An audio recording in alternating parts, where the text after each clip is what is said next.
Time for a fun YouTube intro. Heath, it's Labor Day weekend. What's going to be on the smoker?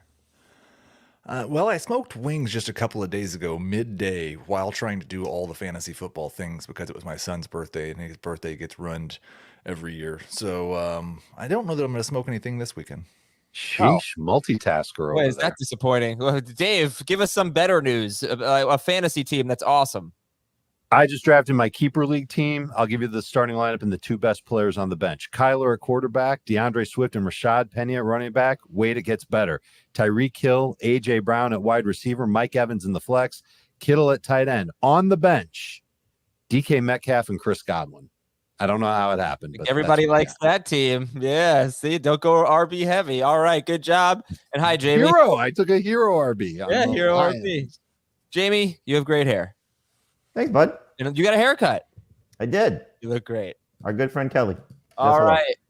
No, that's it, YouTube. That's what you get. Exclusive content right there about JB's hair. Please hit like. Please hit subscribe. Let's go through ADP right now. Hey, Adam. Football. Yes? How many Snickers did you eat during the draft-a-thon? 2 during the draft-a-thon, 5 so far since Wednesday. It's a bit of a problem. All right, let's get started right now on fantasy football today. Welcome. It's time to get you ready for a busy weekend of drafting. We've got complete average draft position going from 1 through whatever we get to, hopefully well over 100 picks. We're going to break it down. We have some news and notes for you as well. Send us your emails at fantasyfootball@cbsi.com. I already recorded the mailbag episode that's going to air on Saturday. You can see it now if you want on YouTube. Did that with Dan Schneier on Thursday night, but read a lot of questions, a lot of good ones. I read some Apple Podcast questions and some YouTube as well. All right, good morning to Dave, Jamie, and Heath. You guys, how many drafts? I'm going to take a guess here between the three of you. Not drafts that are currently going on, but just over the weekend, Saturday, Sunday, Monday, I'm going to guess that you have 8 drafts combined. Jamie, what's your number? Still to go? Just for the next 3 days over the Labor Day weekend. Oh, But not today. I only have one on Monday. Oh, okay, 1. And I'll include today. 1 for Jamie. Well, there's one that all three of us are in today. Including today, I have 2. I still have 5 to go. So that's 2. I'm only going to count that one once. Dave, how many for you? The one that all of us are in, that's our salary cap draft. Results will be on CBSSports.com. And the Waterbury Open is Saturday night. I have a Saturday night draft. Fun. All right, you have plans. Heath, do you have 5 drafts this weekend? Otherwise, I'm going to go well under. No, you're going to go way under. Okay. I've got more drafts during the week next week, and I've had more drafts during the week this week. I don't have near as many drafts on the weekend. Yeah, a lot of people are drafting Tuesday and Wednesday. One other than the one we have today together. All right, well, enough about us. Let's get to the news and notes. Then we're going to break down all of the ADP. And if you want to stick around, maybe we'll repeat the conversation we had earlier about our Labor Day plans that we did in the YouTube exclusive intro. Miles Sanders returned to practice, and Philadelphia claimed Trey Sermon. I honestly don't remember if we talked about that on yesterday's show, but we definitely didn't talk about Miles Sanders returning to practice. So, Jamie, give me your take on the Eagles running backs right now, and does Trey Sermon matter in this mix? No, I think Trey Sermon is someone that they'll just take a long approach with to see, what he has left, if he has anything left, and can offer them something. But I think their 3 running backs are locked in with Miles Sanders, Kenneth Gainwell, and Boston Scott. The hope would be is that they don't try to force Trey Sermon into the Jordan Howard role that he had last year, and then it just ruins everything. But I think Miles Sanders being back before the start of the first week of the season is encouraging. So for those of you who have drafted him already, you should feel comfortable with him as a low-end number 2, high-end number 3 running back, better as a flex, better on your bench if you can. And, then we'll just see how the other guys are used. My guess is Boston Scott is more of a break glass in case of emergency type of guy. Okay, but they have the Lions in week 1? Is that yes? They're at the Lions in week 1. Would you guys rather draft Miles Sanders or Rashad Penny? Depends what you need. Penny if you need a starter early in the season, Sanders if you want somebody for a longer term. Okay. I'm going with Penny, just because I feel more confident when he's healthy, he'll be good. I don't even know if Miles Sanders will be good when he's healthy. And I think you can get Penny a little bit later. All right. Michael Gallup likely out for week 1, but Jerry Jones said that if it were the Super Bowl, he would be playing. Gallup is rostered in 63% of leagues. I do have roster percentage now, which is fun. I think actually if it was a Super Bowl, he wouldn't be playing because Dallas won't be in the Super Bowl. True. Gallup is rostered in 63% of leagues. Jalen Tolbert is rostered in 30% of leagues. So these are guys you can draft late, and Gallup may only miss one game. Brian Robinson is on the reserve NFI list. We talked about that at about 55 minutes into yesterday's podcast. So in case you missed that, Dave, give me your thoughts now on Robinson being out at least 4 weeks. Is Antonio Gibson kind of moving to the front of the RB dead zone? When would you draft these two Washington running backs? And I guess 3 Washington running backs. We should throw McKissick in there. Gibson is my 36th ranked running back. I would take Sanders and Rashad Penny ahead of him. Translation, I'm not getting him. He might get you off to a decent start this year. Maybe he redeems himself a little bit with this opportunity that he's found, but the coaches have already benched him once. I'm sure if he makes another mistake, they will think about benching him again. I like drafting Brian Robinson in leagues where I've got IR spots. I would take him at 100th overall. Take him, put him on your bench for the draft. Draft ends, immediately take him off your bench, put him into one of those IR spots, go find somebody on the waiver wire to pick up. Don't worry, we'll have names for you. And I'm hoping he matters quite a bit in the second half of this season. Oh, okay. I was looking for a little more hopeful tone there for Antonio Gibson. You asked the wrong guy. You asked the wrong guy. I guess so. If you are hopeful on Antonio Gibson, when is the right time to draft him? Round 6. I mean, he's got a four-week audition to sort of put himself back in the good graces of the coaching staff to at least make it a split. McKissick has a hard time staying healthy, as we've already seen this offseason, as we saw last year. And so he could be a factor in the passing game if McKissick goes away and Robinson returns. But those first 2 games against Jacksonville and Detroit should hopefully be successful for Gibson. And then you got to see what happens. I mean, look, we're hoping Robinson comes back after 4 weeks, and that would be ideal for him and the Commanders and for anybody who drafted Robinson in fantasy. But if you're Washington, you're going to make sure that guy's 100% healthy. So it might be 6 weeks, could be 8 weeks. Who knows how long it lingers? So I think Gibson is absolutely what you said, Adam. He's in the dead zone. It's a matter of how much you want to trust him. But if you get him and your team is in the right situation, he could absolutely be a number 2 running back for you. But I think the same thing about Penny and even Miles Sanders to a lesser degree. But it should not be that surprising if Antonio Gibson's just a high-end number 2 running back for the first half of the season. I'll take it. Oh, for the first half of the season, yeah. I was going to take it even farther. We know what I mean, yeah.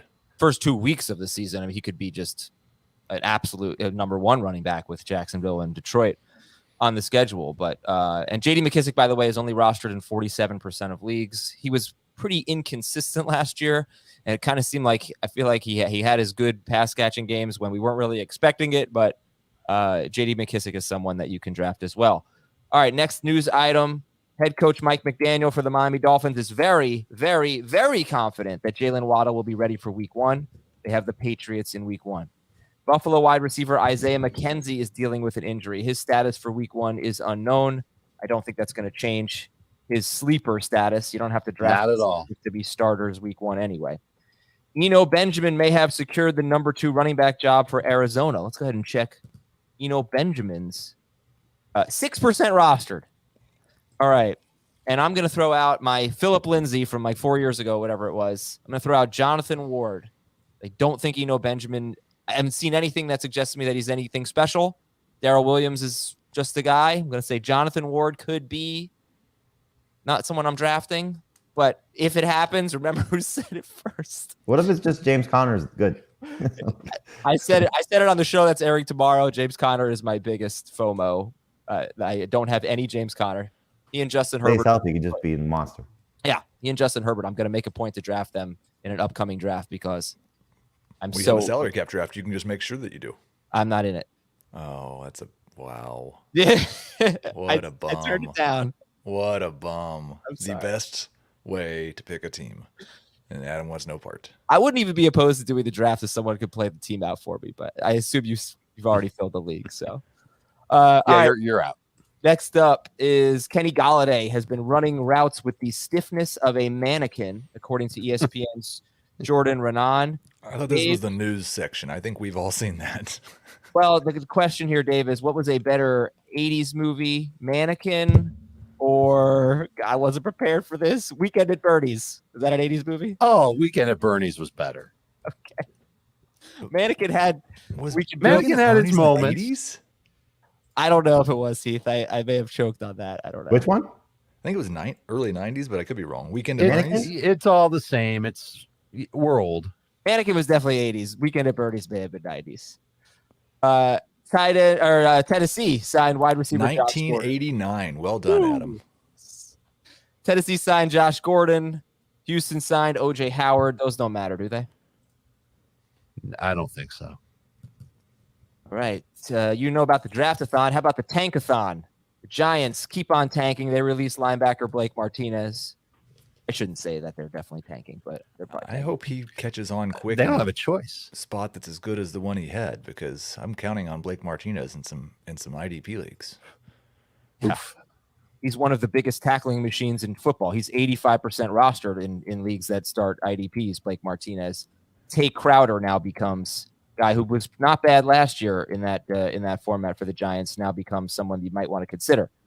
Tennessee pass rusher Harold Landry out for the season with a torn ACL. Tough blow for the Titans. And the Manning cast is coming back for 10 different games, including Denver-Seattle in week 1.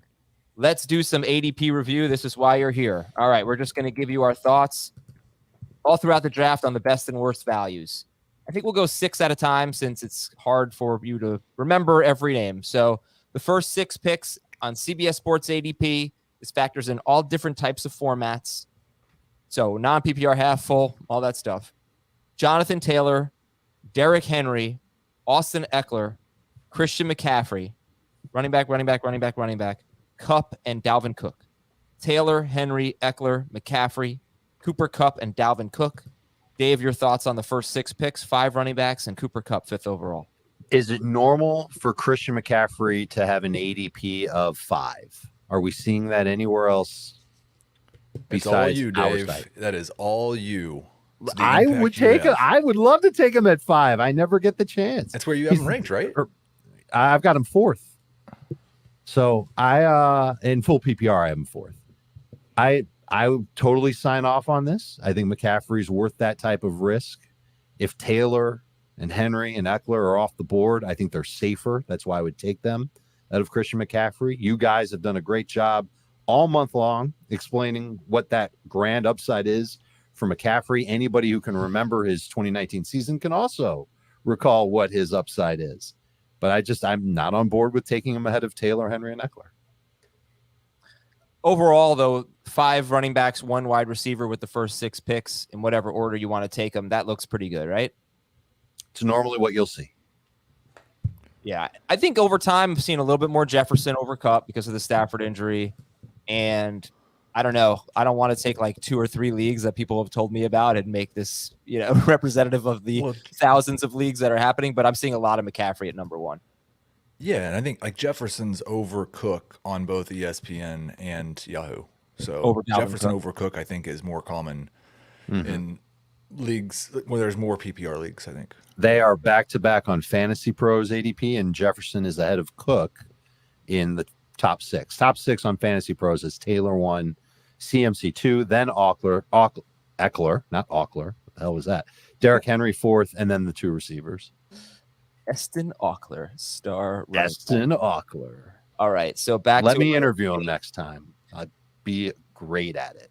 And by the way, Heath is going to sprinkle in some tidbits on ESPN and Yahoo drafting. Heath, you want to guess my favorite ESPN value? Your favorite ESPN value? I drafted him in Saquon every league. No, Cortland Sutton. Oh. He's going after Jerry Jeudy. He's like 48th overall on Yahoo, and I think he's in the 50s on ESPN.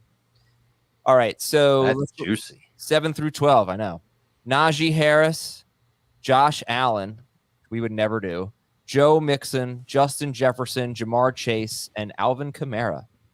Jamie, it's Najee Harris, Josh Allen, Joe Mixon, Justin Jefferson, Jamar Chase, and Alvin Kamara.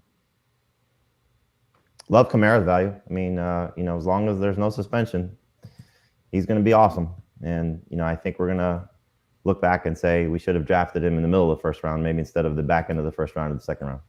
Understandably why we did, especially early in drafts. But I think you're drafting this weekend, I would take him over all those running backs. Over who? Except Dalvin. You take him over Mixon and Najee? I would. Ooh, anyone else on that? Kamara over Mixon and Najee? I would take him over Najee for sure. And he's actually pick 18 or 19 on Yahoo at RB11.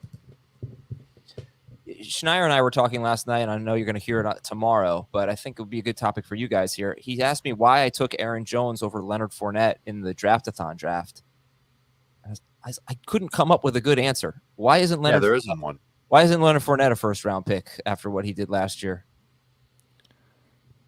You could make the borderline case. guy. You could make the case in non-PPR as a borderline guy, I think, and he catches the ball a decent amount too. Yeah, I think do the too. PPR case. I think he's going to catch a ton of. There's balls. too many other receivers that I think kind of get the nod ahead of him. I think Devontae and Tyreek Hill should get the nod ahead of Fournette in full PPR. I thought for a second you meant receivers on the Bucks. Gotcha. Oh no. He's the first Bucks player off the board. No, I thought you meant his pass catching role on the Bucks. No, I was talking about fantasy. I gotcha. Yeah. Good. All right, so that's round one. Round one has Josh Allen, who we're not taking until the third round, which means we're probably not getting Josh Allen in a lot of leagues, but so be it. Kelsey's the first pick of round two. We'll get to that in a second, but just to recap round one, it's mostly running backs. There are those three wide receivers, Cooper Kupp, Justin Jefferson, Jamar Chase, and Josh Allen. Let's get our next six picks here as we go into round two. Travis Kelce and Patrick Mahomes back-to-back. Every time a quarterback comes up, we're really just going to probably discuss where they are among quarterbacks instead of where they are, in the draft, because it's just going to be too early for us. Kelce, Mahomes, Nick Chubb, a guy that has much different value depending on the format. Devontae Adams, Stephon Diggs, and Aaron Jones. Heath, it's Kelce, Mahomes, Chubb, Adams, Diggs, Aaron Jones. That's the first six picks of round two. Yeah, and the only two players that I'm really taking at their CBS ADP here are Kelce and Aaron Jones. I think this is even with a mix of non-PPR and half PPR leagues, I think this is way too early for Nick Chubb. I'm not taking him until round 3 in full PPR and late round. I wouldn't take him this high in non-PPR. Really? Why not? I mean, maybe I'm more concerned about how bad that offense is going to be for the first 3 months of the season. Okay. But I thought you would take Adams and Diggs, 16, 17. Just a couple of spots behind that. I don't have him quite that high. This is more DJ Moore range. Okay, so you do like Kelce and Jones. You do like Kelce and Jones in this range. A lot of people are going to be taking Adams and Diggs here for sure. Mm-hmm. Chubb will be a wild card, and Mahomes will be just depending on how your league drafts quarterbacks. But I think Mahomes should not be the second quarterback off the board. It should be. And I think in a lot of home leagues, you will see Mahomes as the second quarterback off the board. I would take Justin Herbert for sure. And if it's 4 points for a passing touchdown, I'll take Lamar Jackson over Mahomes. And I'll tell you one other thing. If it comes out that J.K. Dobbins isn't going to be ready till like November, that's an easy call to take Lamar over Mahomes then. That a possibility? Because that would be very bad for Adams' teams. November? I'm not. There's no report. I'm just saying that what if that happened? That's what it would take for Lamar to fully jump, maybe even sooner than November. But it sounds like he's going to be ready to go sooner than that. And once he's back to full strength, obviously that impacts Lamar's numbers a little bit. That's why I would still take Mahomes over Lamar in 6 point per passing touchdown leagues. I am not trying to speak it into existence. By the way, don't do it. That J.K. Dobbins is going to be back that late. No, I'm just gonna say, like, I'm not as sure that the Ravens going more run heavy is bad for Lamar Jackson, because the year that he won the MVP, they threw the ball like 400 times and ran it almost 600. He also had 36 touchdowns, and I don't think that's going to be replicated. I don't. Passing touchdowns. Yeah, I don't know. I hope it is, but I would still take Mahomes and Herbert over Lamar. But it's basically like I'm taking Lamar every time because he falls further, and they're almost tied in my projections. He has just as much upside as anybody. Yeah, and he was better in the second half of the 2020 season when they started running the ball a lot more and his pass attempts went down. So we have seen that correlation. Better fantasy production when he's thrown less, which is kind of weird, but he's capable of succeeding in any type of environment. All right, second half of round 2, Jamie, let's take a look at the next 6 picks after Aaron Jones. It's Fournette, Deebo Samuel, Justin Herbert, Saquon Barkley, DeAndre Swift, and James Conner. So it's still pretty running back heavy. You got Deebo and Herbert in there, and the other 4 picks in the second half of round 2 are Fournette, Barkley, Swift, and Conner. What do you think? Too soon for Herbert and too soon for Deebo. But you also have guys like Mark Andrews, CeeDee Lamb, Tyreek Hill that are falling into the 3rd round in CBS ADP. And I don't think it's going to be the case in PPR leagues. I think they're going to go ahead of the running backs. But I don't know. What do you make of it? Like, if you had an early pick and you took a running back, who do you like better in the 2nd round? Would you take Barkley or Fournette or Swift or Conner? Or would you take CeeDee Lamb or Tyreek Hill or whoever else you have, Pittman, whatever it might be? I would take Lamb. I would take Tyreek Hill. I would take Pittman all over Deebo Samuel. And I would certainly consider going running back with those guys that are available. You you tell me that Barkley, Fournette, Diggs, Aaron Jones, all in the middle to the end of round 2. I'm excited about that. Yeah, you should hope that there are 3 quarterbacks in the first 2 rounds. It's going to really give you great options. That would help you out a lot. Yeah. We get into round 3. Oh, by the way, where are we on James Conner now? Just late round 2. Late round 2. Yep. I'm round Mid 3. to late round 3 for me. Okay. Javonte Williams, PPR. first pick of round 3. So it's Javonte, Mark Andrews. Oh, wait, I'm sorry. I just have to promote a couple things. CBS Sports HQ. So the season is starting, and we've got 6 episodes a week of Fantasy Football Today on CBS Sports HQ, noon Eastern, Monday through Friday. It's 1 hour of awesome fantasy football talk. Watch it live, CBS Sports HQ. You can also watch it on demand. I know you can do that at least on Paramount Plus, and if not on the app, CBS Sports app. It's free to watch HQ, or you can watch it at cbssportshq.com.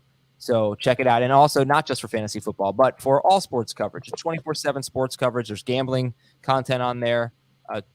Really terrific, very professional stuff. You're going to love it. CBS Sports HQ. Watch it on the CBS Sports app. We have a TikTok channel. Not really big. I don't really know much about the TikTok world, but we're on TikTok now. So TikTok on the clock, as Kesha would say. Round 3. Javonte Williams, Mark Andrews, CeeDee Lamb, Mike Evans, Tyreek Hill, and Lamar Jackson. Javonte Williams, Mark Andrews, CeeDee Lamb, Mike Evans, Tyreek Hill, and Lamar Jackson. Heath, the first 6 picks of round 3. Yeah, this is I don't know, I think you could make an argument for any of these 3 wide receivers in round 2. I would obviously take Mark Andrews in round 2. If something happens to Melvin Gordon, then Javonte Williams matters in round 2, but there's not any, the only bad pick in this spot we would say is Lamar Jackson. And the truth is, in CBS ADP, I like Lamar Jackson's ADP the most of the top 4 quarterbacks. So, he's only basically a round away from where I would take him. That's a great value compared to the other 3 guys. As we started the process of really getting into the rankings, Chris Godwin, we didn't know what his status was, and Mike Evans had basically become a 2nd round pick. We see him here in ADP at 28th. So early in the 3rd round, and that's ahead of Tyreek Hill. It's just behind CeeDee Lamb. It's ahead of A.J. Brown. It's ahead of Michael Pittman. It's way ahead of Michael Pittman and DJ Moore and T. Higgins and Cortland Sutton and all that. What has changed that has moved Evans down for us? We usually take him in the middle of the 3rd round now rather than mid to late 2nd round. Dave, what has changed for Evans?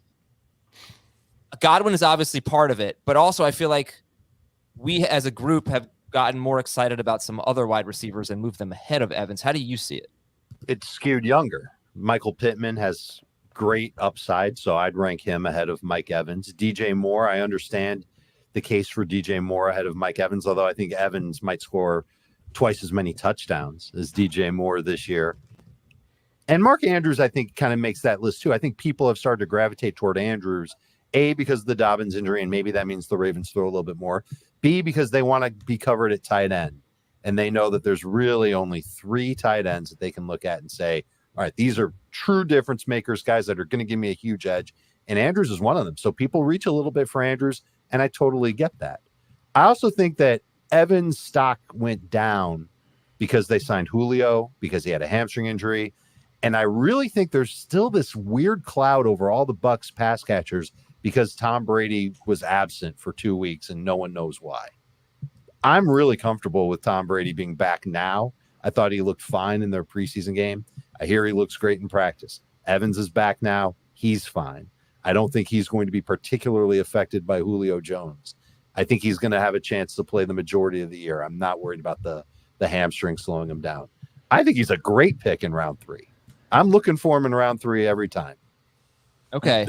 The big change for me was, I mean, it was the Godwin thing, but the reason I had him in round 2 is because I was projecting a uptick in targets because I thought Godwin was going to miss time at the beginning of the year. And each of the last 2 years, he's been outside the top 25 in wide receivers and catches. He was outside the top 20 amongst wide receivers and yards last year. So it's just like, I think you should feel a little bit nervous betting on his historic touchdown rate at a round 2 cost, because that's really the only thing you're betting on. His catches and yards make him look like a round 5 wide receiver. Is it possible though that his catches and targets go up? I will end it on this. We can't make this the Mike Evans show. That without Antonio Brown, that Julio Jones isn't as big of a factor as Antonio Brown, and we should expect more targets. For what is the possibility of that? I mean, is it a high possibility, a medium possibility, a low possibility? Targets go up because no Antonio Brown. I mean, you're not counting for Russell Gage also, Right. So, and it's not like just because Gronk is gone, they're not going to use their tight ends. They'll use a combination of Brate and Rudolph. And so, it's still going to be a little bit tough for him to exceed his targets from where he was a year ago. I think he'll probably be similar, if not worse. And, I think, sorry, Jam. I was going to say the thing that kind of stuck out to me is kind of the problem with Mike Evans. And it's, why Tom Brady is as great as he is. Did you see he was covering Evans in the game against the Colts? Yep, Stephon Gilmore. Stephon Gilmore. He's always going to draw the toughest guy. I mean, that's just the nature of how teams approach the Bucs. They put their best guy on Mike Evans where he lines up. It's where it just, what tends to be the problem. And I think that kind of speaks to what Heath is talking about from a catches and yards standpoint, and why Mike Evans is still so good in the red zone. Because in the red zone, it's a little bit tougher to defend like that. But in the rest of the field, you can try and say, I'm going to take Mike Evans away. Well, what does Brady do? Okay, there's Godwin, there's Gronk, there's Antonio Brown.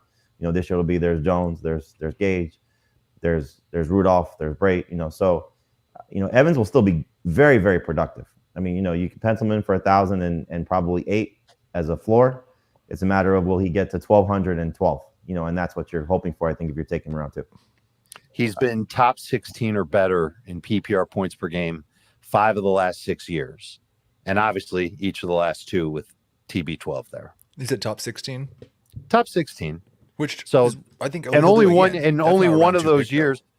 Say that again. That's the floor though. Right? That's not a round 2 pick though. That is the floor, and there's been 4 of those years where he's been top 11 in PPR points per game. Thank you for making that point so I could add that. Yeah. I'm sorry. I want to move on here because I think he and Keenan Allen are the old dogs in this group. And, it's going to be a decision. Do you want the guys who were hoping for their best season ever in Michael Pittman and DJ Moore and Cortland Sutton? I know nobody's taking Sutton there except for me, so I won't include him. But T. Higgins, AJ Brown. Brown has been a top, I think, 7 per game 2 years ago. But he has trouble staying healthy. Or do you want the guys who do it every single year, but they're 29, 30 years old, and Evans and Keenan Allen? So you can make that decision. They're kind of mixed in the rankings with those guys. Second half of round 3, A.J. Brown, Keenan Allen, Ezekiel Elliott. I should mention this. Ezekiel Elliott is probably going to be terrible in week 1, just like he was last year. So, right? I mean, like the Bucs are the best run defense in the world, and we'll see what happens to Zeke. So just keep that in mind. But A.J. Brown, Keenan Allen, Ezekiel Elliott, Josh Jacobs, David Montgomery, and Kyle Pitts. So this is where we're going to stray from ADP, I think, probably quite a bit, Heath. A.J. Brown, Keenan Allen, Ezekiel Elliott, Josh Jacobs, David Montgomery, and Kyle Pitts. When we still have Higgins, Mike Williams, Michael Pittman, DJ Moore, etc., all in the 4th round. What do you make of this group here at the end of round 3? This is where most of people's a lot of people's first bust comes from. It's either Ezekiel Elliott or Josh Jacobs or David Montgomery, depending on which of those backs that you dislike the most. And I think probably for me, both Zeke and Jacobs fall into that bust range. I'm still a pretty big fan of David Montgomery in this range. I still think he's probably going to get 18 to 20 touches a game. But like the Kyle Pitts and the AJ Brown and the Keenan Allen, that's about right for those guys. In fact, AJ Brown should maybe go a little bit earlier. Okay. So I think Zeke is the one that none of us would take in round 3, right? Well, No. none of us would take Jacobs either, though. Oh, Would Jacobs, we? of course. Yes. Yeah. Right. No. I mean, Jacobs and Akers are really going to jump out at you, I think, in ADP, especially on other sites. I mean, I'm seeing Cam Akers as like a 3rd or early 4th round pick on other sites. He's 48th on CBS, and we'll go right into round 4 here, 37th overall. I will say Jacobs is pick 51 on Yahoo, which I like a lot more. 'Cause that's half PPR scoring, and it's a 5th round pick. So maybe you can draft Josh Jacobs on Yahoo. Okay, round 4. And Heath, did we miss it? Did we have to call out any other Yahoo or ESPN good or bad No other values? values. Not yet? Okay. Round 4 is awesome, I think, in terms of wide receiver, right? T. Higgins, Mike Williams, Michael Pittman. Stop me if you disagree. You should not expect to be able to get Michael Pittman around 4 in anything that's a non-PPR. That's not a non-PPR league. Just don't buy that he's a round 4 pick. It just depends who you're drafting with. I mean, we push up his value because we see the greatness in him, mostly in PPR leagues. But I would not be surprised in, a lot of 10-team leagues, if what we're talking about here, non-PPR, he's in round 4. He is round 3, the 33rd overall on ESPN, and he is 30th overall on Yahoo, and he is 42nd overall on CBS. I guess what I would say is don't go into your draft planning to get Michael Pittman in the 4th round. You could easily go early 3rd.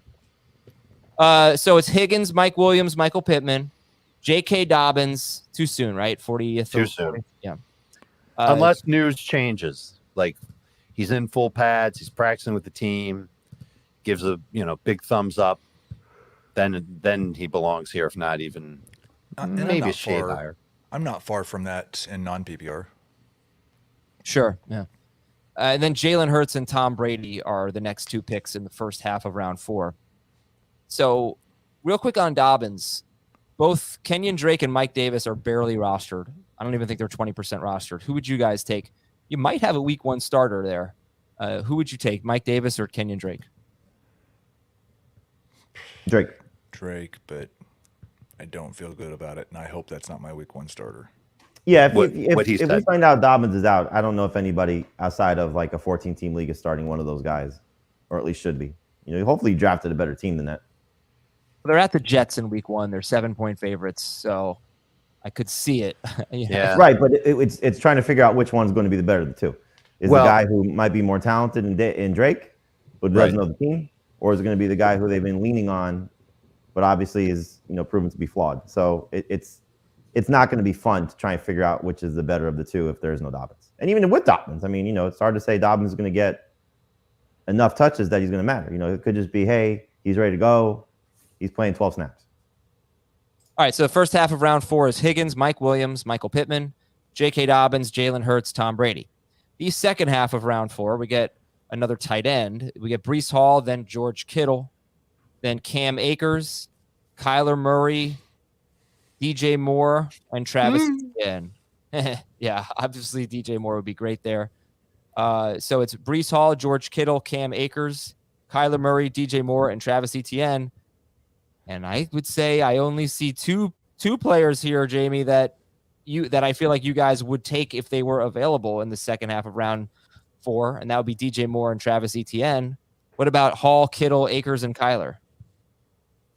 No more Hall for me there. Not Kittle there. Not Akers there. Kyler, obviously, no as quarterback. So, yeah, I think you're just looking at – I think Travis Etienne belongs in this range, if not a little bit higher in PPR. And DJ Moore for sure. But it is funny, because, like, I did a 10-team draft. I was telling Heath this, and I had McCaffrey as a keeper, and DJ Moore kept falling and falling and falling. And I was like, okay, I don't want to, trust 2 Panthers, but he was my 3rd receiver at that point. I was like, it's a no-brainer. And this was, again, 10-team league. It was the second last pick in round 5. So of my longest running league and very smart fantasy players, for the most part. So I was surprised why they were so out on DJ Moore. Now, granted, taking a lot of running backs because of how the draft went and how the keepers were, but it was a little surprising they fell that far. Can I tell you that in the 4 games last year where McCaffrey had at least 24 PPR points, DJ Moore had at least 15 PPR points in 3 of them? Can I tell you that the quarterback then was usually Sam Darnold? One time it was Cam. Can I tell you that people are I think they're straying from DJ Moore because they think that Baker's bad for him. And they're not realizing that Baker's an upgrade and that he's been cooking with Baker. So I think DJ Moore, obviously in this spot, he's great. I don't like where Heath's got him ranked. I think Heath is a little off his rocker with DJ Moore, but I'm on board with early round 3. I would still take him in round 2, to be honest with you. But I think it was a little surprising to see him fall that far. Speaking of off my rocker, I recognized yesterday I'd finished my 20th draft, and so that counts. And I have DJ Moore on 11 of those 20 teams. Should I stop drafting DJ Moore, or should I just keep going? No, you are. It's too late now. I wonder if you're going to have more DJ Moore, if I'm going to have more Michael Pittman. That'll be fun. I did also. I mean, I don't know if you care about this, but in the 5 games that McCaffrey played and didn't leave with an injury, DJ Moore's target share dropped from 28.5% in all the other games to 25%. I don't think he had more than 9 targets in any of those games except maybe 1. He definitely was targeted less when McCaffrey was playing and did not leave with an injury. It was still a pretty good target share, but yes, that happened. So just throwing that. I've only got him at 27%. All right. Well, it wasn't quite that. It was 25% when McCaffrey did not get hurt in the 5 games that he fully played. All right. That's it for round 4. Draft DJ Moore. Let's take a break. When we come back, round 5 and beyond, we'll go a little bit faster here to get you a bunch of names that you need to know about. By the way, real quick before we take the break, Kyler Murray, QB 7 behind Hurts and Brady. Do you like that? Yes. I have him at 6 on my board. So yes, I like it. Yeah, later he is better. I like. I'm sorry. I mean, is that appropriately ranked? Do you have Hurts and Brady ahead of Kyler Murray? Hurts, yes. Brady, no. It goes Hurts, Murray, Brady for me. Yeah. Hurts, Brady, Murray for me. All right. We'll take a break. When we come back, we'll look at 49 through 60 in ADP and beyond. We'll be right back. Number 49. The draft ends here. Courtland Sutton. All right. That would be terrific if you have an early pick and you can take Courtland Sutton late in round 4, early round 5. He never makes it there in our drafts. We would all take him earlier. Darren Waller, Allen Robinson, another guy that never makes it to 51 in our drafts. Terry McLaurin, Damian Harris, and Dameon Pierce. That ADP keeps on rising. I think yesterday it was about 59. Now it's up to 54, basically. So it's Sutton, Waller, Robinson, Terry McLaurin, Damian Harris, Dameon Pierce. And for sure, you guys are taking Pierce ahead of Harris, right? Oh, for sure. Yeah. Yes. Pierce comes in at pick 85 on ESPN and pick 96 on Yahoo. And I can tell you, I did a Yahoo draft 2 days ago and got him in round 7. So that's not something that's changing a lot right now. It's like finding gold bullion on the That's street. a 1 quarterback league? No, that was a Superflex league. But that'll make unique Superflex league because there were still lots of quarterbacks left at that point. The quarterback scoring is kind of nerfed, as Adam would say. I forgot about that. Nerfed. I don't even remember how that happened. So Sutton, Waller, Allen Robinson, Terry McLaurin, Damian Harris, Dameon Pierce. Great value on the wide receivers. With Waller healed with the new agent, do you guys like him in round 5? Yeah. Yes.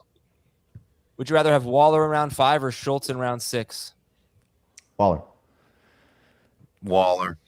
Might be close enough to be. Are you talking early round 5 versus late round 6, or late round 5 versus early round 6? Yeah. Okay. Fair enough. 12 picks. Let's say they were 12 picks apart. Who would you rather have? I'll take Waller.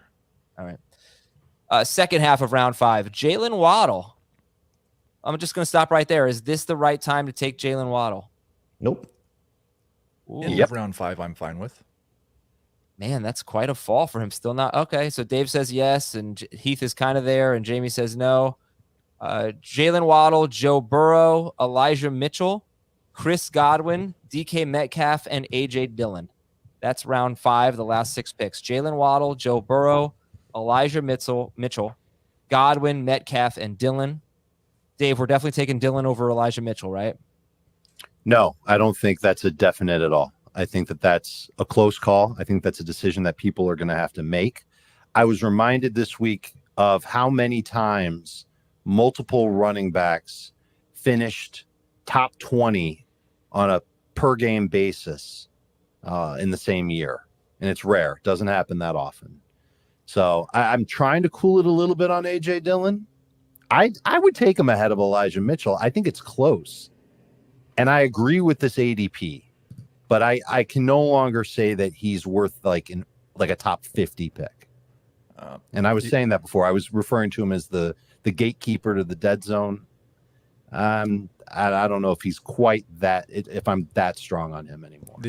I would definitely take him that high. These are our 2 best values yet. Chris Godwin picked 93 in Yahoo leagues at the end of round 8. Oh my goodness! AJ Dillon picked 97. 8-9 turn in ESPN. Outstanding.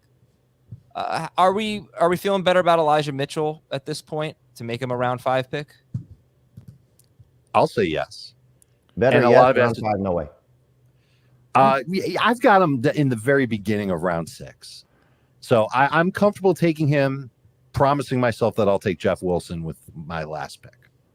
I've got him at the 5-6 turn in non-PPR, the 6-7 turn in full PPR. Okay. And this is a mix of everything. So who are some running backs that are going after Elijah Mitchell, Jamie, that you would take ahead of him since you're not comfortable with him in round 5? Based on ADP? Yeah, well, it's like Why the don't you next show the list? we got Clyde, we've got Schultz, not Schultz, sorry. AJ Clyde Dillon. Edmonds, Singletary, Miles Sanders, Antonio Gibson, Tony Pollard, Rashad Penny. Who would you In take? PPR, I would take Edmonds over him, and I would take Gibson over him. Okay. I would All right. definitely take Edmonds and Gibson as well.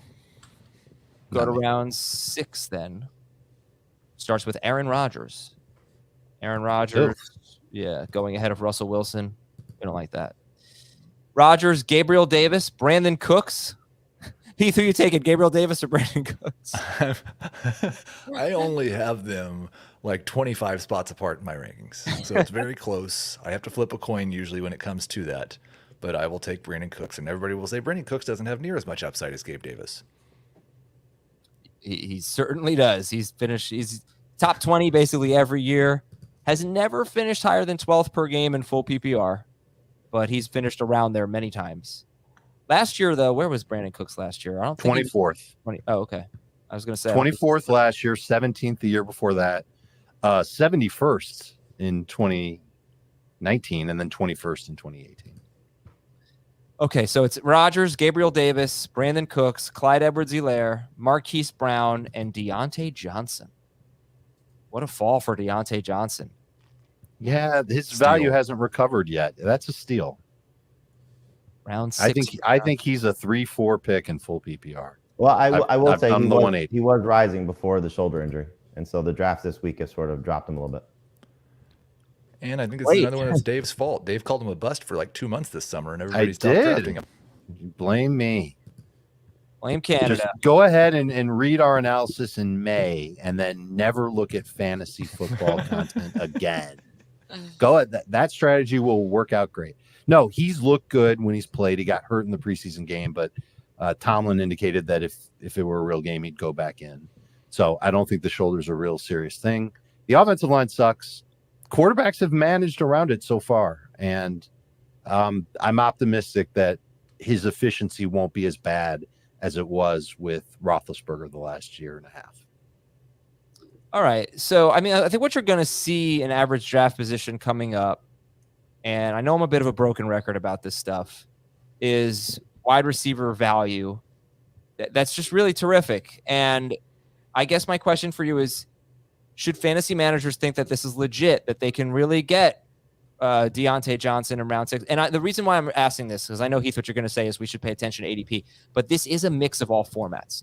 So let's say you're in PPR mean, do you think you're getting Gabriel Davis, Brandon Cooks, Marquise Brown, Deontay Johnson, also Adam Thielen, Michael Thomas, Jerry Jeudy, all in round 6? No, and then, definitely not all in round 6. And you look at the variety of different sites, you'll see Deontay Johnson in round 4 some places. You'll see Brandon Cooks in round 4 some places. You'll see Jerry Jeudy in round 5 some places. I think you can feel pretty confident that one of these wide receivers in most PPR leagues that's done not with fantasy analysts will be there in round 6. Maybe even 2 or 3 you'll get the choice of. But I would not think all of these wide receivers are going to be there. I would say that will almost never happen. And I'll tell you, I'm looking at Yahoo and ESPN ADP as well. And I think that based on all of the average draft position, you should feel very comfortable that there is going to be a wide receiver that you love in round 6. Because on ESPN, it's Mooney, Godwin, Juju, Allen Robinson, Adam Thielen. Michael Thomas is in round 7. So Hunter Renfro's there as well if you like him. On Yahoo, it's Juju, Jerry Jeudy, Gabriel Davis, Brandon Cooks, Amon-Ra St. Brown. They're all in round 6. Michael Thomas is round 7. So Adam Thielen is round 7. Marquise Brown is almost round 8. And Rashad Bateman is round 8. So I'm going to say round 6, round 7, you're probably going to have wide receivers that, if you just look at our mock drafts, when it's just the CBS crew doing it, they never really make it that far. Maybe 1 or 2 stragglers. But that's where I'm usually taking like Allen Lazard and Christian Kirk. But in a league that's, that's more common, it could be a much better wide receiver than that. It could be Gabriel Davis, Michael Thomas, Jerry Jeudy, guys that we have ranked higher. So in other words, long spiel there. Round 6, round 7, maybe even round 8, wide receiver value is going to be very good, and you should probably feel comfortable with that. And these are all 12-team leagues, by the way, if I haven't made that clear, the rounds that I'm using. All right, round 7. Let's go to round 7, which would be picks 73 to 84.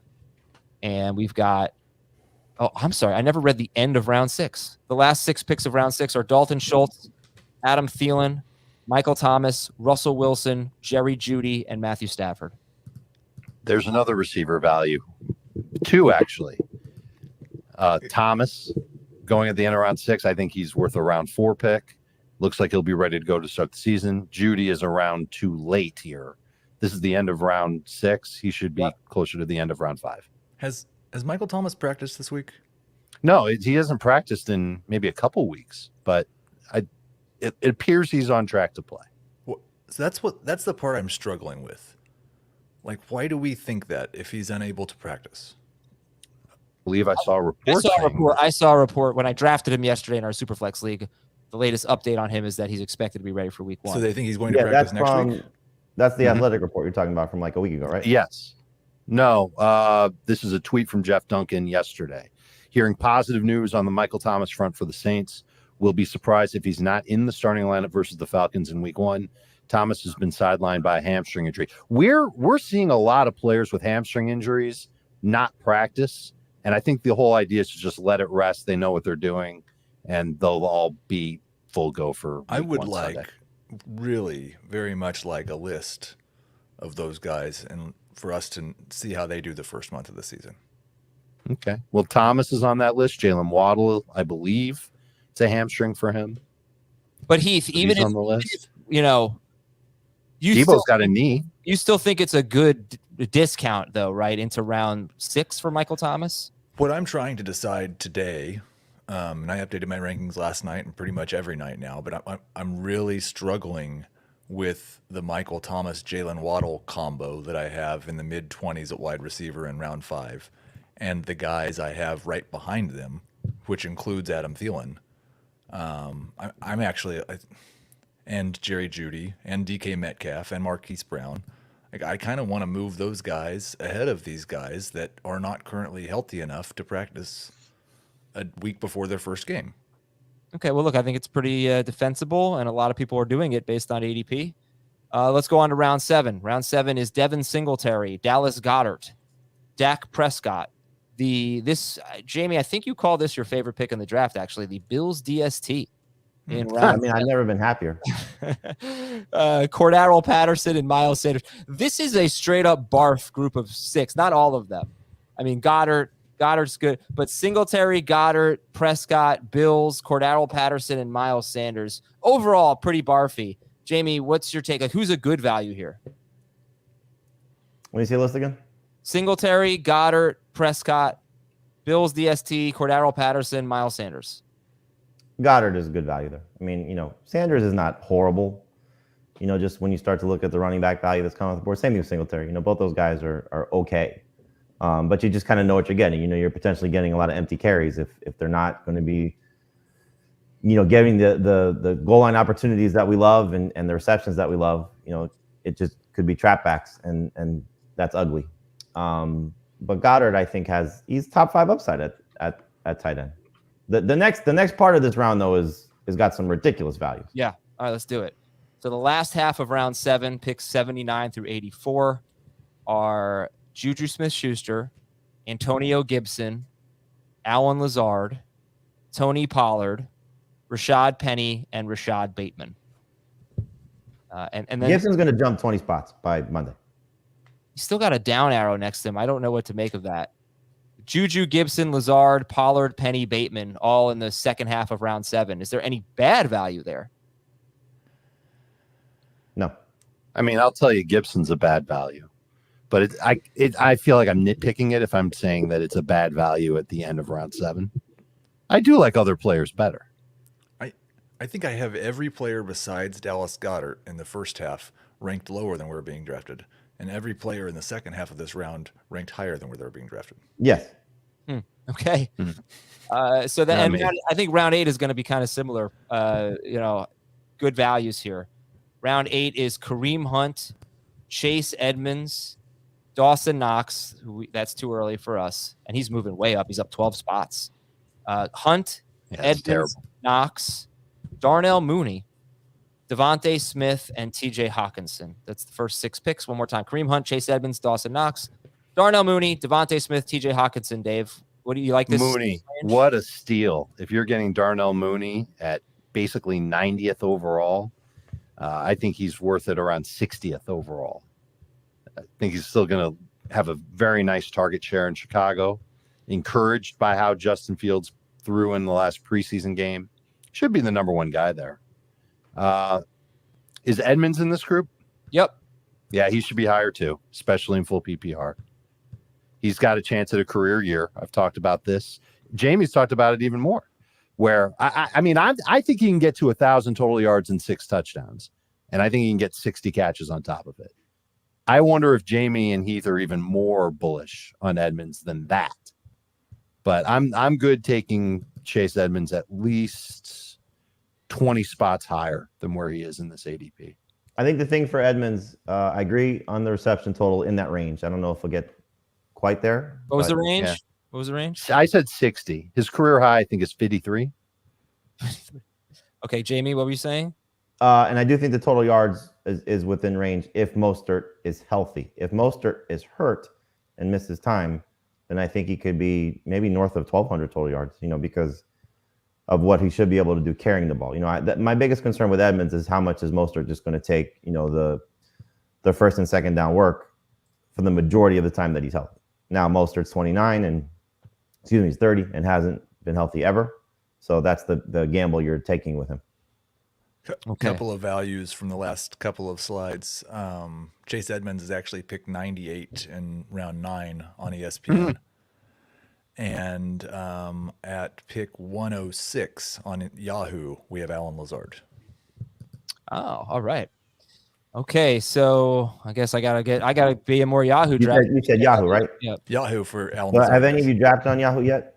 I am on Saturday. All right, so I had my first draft on Yahoo on Tuesday, and I got 3 of the guys that we've already talked about. I took Godwin, I took Thomas, and I took Lazard. And nice. This is a super flex league where my first 4 picks were not receiver. So I started with Kyler Murray, Travis Kelce, Aaron Jones, and Justin Fields, kind of knowing that I could see those guys maybe a little bit later, not maybe all 3 of them. But my top 4 receivers are, I went Marquise Brown first, then Godwin, then Thomas, then Alan Lazard. and I feel really good. And Dameon Pierce is my second running back. I feel really good about that roster. I drafted a similar team yesterday in our Superflex league with Michael Thomas and Chris Godwin as my top 2 receivers. I don't have Marquise Brown there. This was on CBS, obviously, with all of you. But do you worry about that combo? Then I drafted J.K. Dobbins. It's like, how much risk is too much risk? Do you? Well, I mean, just Thomas and Godwin, like, we love their individual values, but what about both of them?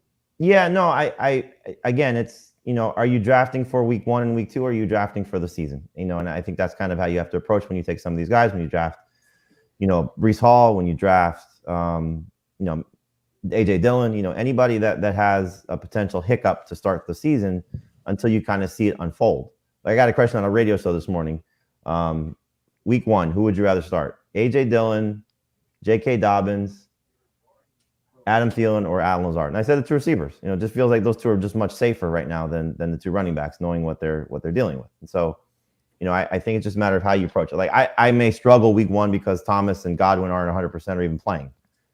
But I know that if they're right, and I'm trying to win the league, I'm not trying to finish second or third.